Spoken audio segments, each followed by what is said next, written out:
स्वागत है आपका हमारे चैनल पर। मैं हूं आपके साथ शिप्रा सैनी। महाराष्ट्र में जिस तरीके से बीजेपी के पूर्व सांसद किरीट सोमैया की गाड़ी पर हमला हुआ, उसको लेकर महाराष्ट्र में सियासत गरमाई हुई है। जिस तरीके से उन्हें टारगेट किया गया, इस पूरे मामले में अब शिवसेना की पदाधिकारी और एक्ट्रेस दीपाली सैयद ने दरअसल इस हमले का समर्थन किया है। आपको ये बता दें कि किरीट सोमैया ने ये साफ तौर पर आरोप लगाया है कि उनकी गाड़ी पर हमला शिव सैनिकों ने किया है और अब दीपाली सैयद ने इस बात का समर्थन किया है। लेकिन इसी के साथ साथ उन्होंने एक ऐसा बयान दे दिया है जिसके बाद उनकी मुश्किलें बढ़ सकती हैं। दरअसल शिवसेना की नेता दीपाली सैयद ने अब ये कहा है कि अगर किरीट सोमैया की जगह प्रधानमंत्री नरेंद्र मोदी भी उस गाड़ी में मौजूद होते तो इसी तरीके से हमला किया जाता, उन्हें भी नहीं बख्शा जाता। ये उनकी तरफ से बयान दिया गया है। बाला साहेब ठाकरे ने हमें सिखाया है कि जो चुनौती देता है उसे तोड़ देना चाहिए। अगर उस समय मोदी जी की कार होती तो उस पर भी हमला होता। यानी किस तरीके से खुलेआम प्रधानमंत्री नरेंद्र मोदी पर हमले की धमकी कहीं न कहीं दीपाली सैयद की ओर से दी जा रही है, जो कि शिवसेना की पदाधिकारी हैं, शिवसेना की नेता हैं, एक्ट्रेस रह चुकी हैं। सैयद साफ तौर पर ये कहती हैं कि महाराष्ट्र में पिछले कुछ दिनों में जो कुछ भी हो रहा है, पिछले कुछ दिनों से जो कुछ भी हो रहा है, उसके जिम्मेदार सिर्फ और सिर्फ राणा परिवार है। यानी नवनीत राणा और उनके पति इस पूरे महाराष्ट्र में जो सियासी भूचाल आया हुआ है, इसके जिम्मेदार है। इतना ही नहीं, प्रधानमंत्री को पूरी तरीके से टारगेट किया गया है और कहा गया है कि दरअसल राणा मोदी के बंदर हैं जो अचानक महाराष्ट्र में उतर आए हैं। यानी नवनीत राणा और रवि राणा को मोदी के बंदर करार दे रही हैं। इस तरीके की ये टिप्पणी की गई है। और आपको बता दें, जिस तरीके से दीपाली सैयद का ये बयान सामने आया है, इसमें हैरान करने वाली कोई बात नहीं है, क्योंकि इससे पहले जिस तरीके से शिवसेना के सांसद संजय राउत की तमाम बयानबाजी सामने आई हैं, जिस तरीके से उन्होंने बेतुके बयान दिए हैं, फिर चाहे वो राणा दंपति को बंटी और बबली कहकर संबोधित करना हो या फिर 420 जिस तरीके से संजय राउत ने उन्हें करार दिया, इसके अलावा 20 फीट नीचे जमीन में गाड़ देने की बात भी उनकी तरफ से कही गई। तो ये लगातार बेतुकी बयानबाजी है।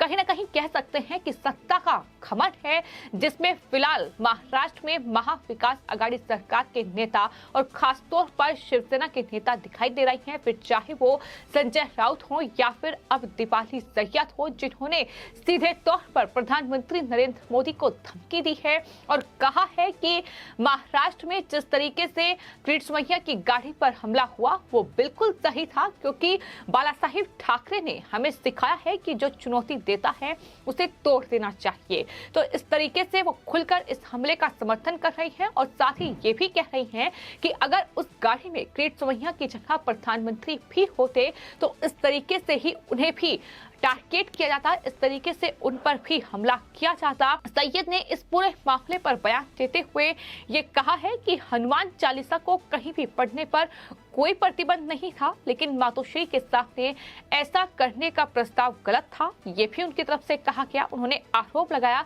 कि बीजेपी कानून व्यवस्था की स्थिति को खराब करना चाहती है, क्योंकि वो महाराष्ट्र में राष्ट्रपति शासन लागू करना चाहती है। यानी साफ तौर पर इससे अब कहीं न कहीं उद्धव ठाकरे सरकार डरी हुई है।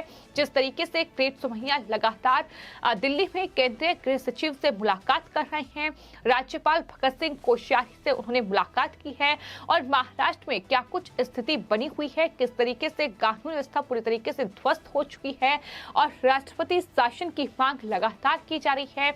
तमाम मामलों को लेकर शिकायत लगातार दर्ज कराई जा रही है और किस तरीके से किरीट सोमैया को फंसाने के लिए महाराष्ट्र में मुंबई पुलिस, जो कि बांद्रा पुलिस की ओर से एक फर्जी एफआईआर भी लगातार सर्कुलेट हो रही है। और जब इस बारे में किरीट सोमैया शिकायत दर्ज कराने के लिए पहुंचते हैं तो वहां खार पुलिस स्टेशन में पुलिस ये तो जरूर मानती है कि ये लीगल एफआईआर नहीं है, लेकिन किरीट सोमैया की एफआईआर दर्ज नहीं करती है।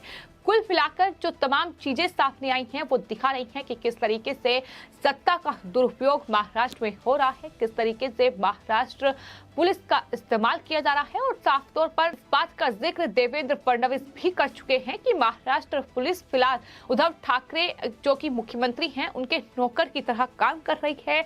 आपको बता दें किरीट सोमैया पर हाल ही में हमला हुआ था जब वो निर्दलीय सांसद नवनीत राणा और उनके पति जो कि विधायक हैं रवि राणा, उनकी गिरफ्तारी के बाद उनसे मिलने के लिए पुलिस स्टेशन जा रहे थे। उस वक्त दरअसल किरीट सोमैया की गाड़ी पर हमला हुआ था, पथराव उनकी गाड़ी पर किया गया था और सोमैया ने बाकायदा ट्विटर पर एक वीडियो पोस्ट किया जिसमें उनके चेहरे पर खून लगा हुआ था, यानी इस हमले में वो घायल हुए थे। और हमले पर उन्होंने ये कहा था कि ये तीसरी बार है जब उद्धव ठाकरे के गुंडों ने मुझे मारने की कोशिश की, पहले पुणे की तुलना में वासिफ में और अब पुलिस स्टेशन खार मुंबई में भी इस तरीके की घटना सामने आई है। वो भी एक पुलिस स्टेशन के बाहर इस तरीके से किरीट सोमैया की गाड़ी को टारगेट किया गया, उन पर हमला किया गया जिसमें वो घायल भी हुए हैं। लेकिन ये अपने आप में बयान हैरान करता है कि अगर उनकी जगह इस गाड़ी में प्रधानमंत्री भी होते तो उन्हें भी इसी तरीके से टारगेट किया जाता, उन्हें भी इस तरीके से शिव सैनिक उनके साथ भी यही सलूक करते। यानी ये किस तरीके की मानसिकता है, किस तरीके की ये कहीं ना कहीं राजनीतिक साजिश एक तरीके से रची जा रही है कि साफ तौर पर इनके बयानों में देखने को मिल रहा है। आपको ये बता दें कि दीपाली सैयद एक मराठी फिल्म एक्ट्रेस हैं और उन्होंने अपने करियर की शुरुआत दरअसल जो है फिल्म से की थी और 2019 में वो शिवसेना में शामिल हो गई।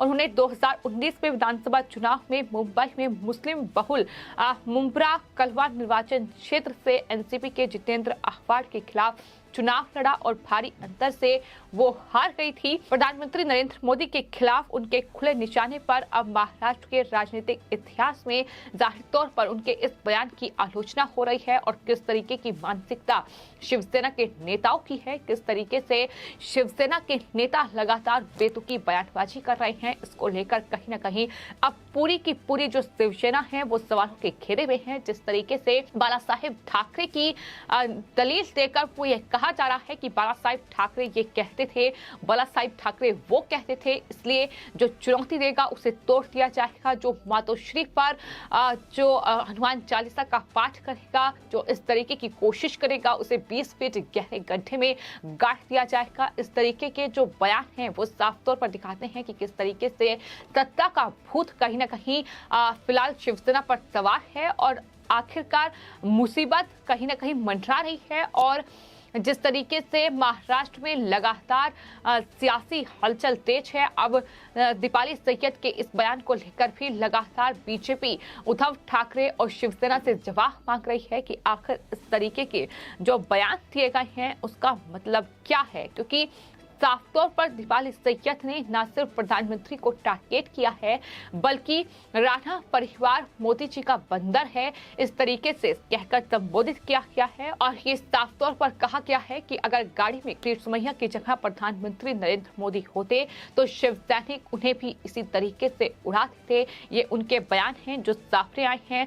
तो महाराष्ट्र में लगातार सियासी घमासान जारी है। एक तरफ दीपाली सैयद का बयान तो दूसरी तरफ नवनीत राणा और उनके पति रवि राणा को लेकर जो बयानबाजी संजय राउत ने की है उसको लेकर भी आपको ये बता दें कि नवनीत राणा यहाँ तक कि दिल्ली पुलिस कमिश्नर राकेश अस्थाना और साथ ही जो उन्होंने लोकसभा स्पीकर ओम बिरला को लेटर लिखा था कि इस तरीके की बदसलूकी उनके साथ हो रही है, उसमें केंद्रीय गृह मंत्रालय ने एक्शन लिया है। तो वहीं नागपुर पुलिस कमिश्नर को भी उन्होंने साफ तौर पर यह कहा है कि इस तरीके से मुझे परेशान किया जा रहा है। संजय राउत पर उन्होंने बेहद गंभीर आरोप लगाए हैं और ये कहा है कि मैं चूंकि अनुसूचित जाति से हूं तो ऐसे में मुझे इस तरीके से टारगेट किया जा रहा है।